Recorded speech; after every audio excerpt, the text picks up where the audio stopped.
I'm Jim Dickerell with Dairy Today magazine, and I'm here today with Margaret Speich with the U.S. Dairy Export Council. Margaret, what's happening with dairy exports this year?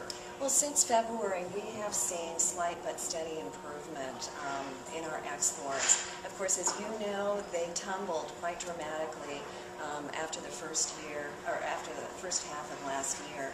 But since February, things have been picking up gradually.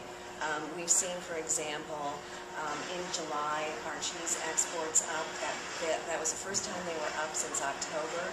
But overall, they're down 13% for the year compared with last year.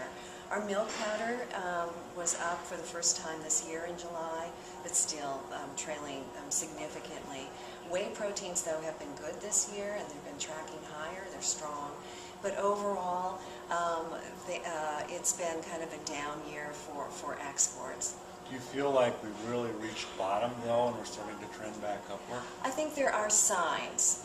There are some signs, some encouraging signs. What we're seeing overseas is that demand is picking up a bit.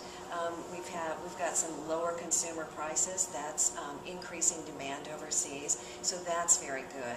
I think the two issues that we're concerned about are credit issues, because that remains a problem for buyers. But then the biggest issue are the inventories, government inventories and private inventories of product. They're high around the world, not just here in the U.S., but their inventories in Oceania as well as the European Union.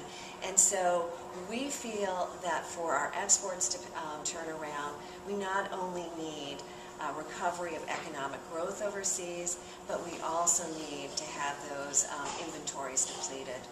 Do you think that'll take through 2010, even into 2011, to work through all of those inventories? It's difficult to say exactly when, but there's a lot there. There's a lot there that needs to, work out of the system, and I think it's going to be difficult. Okay, well, thank you, Margaret. Okay.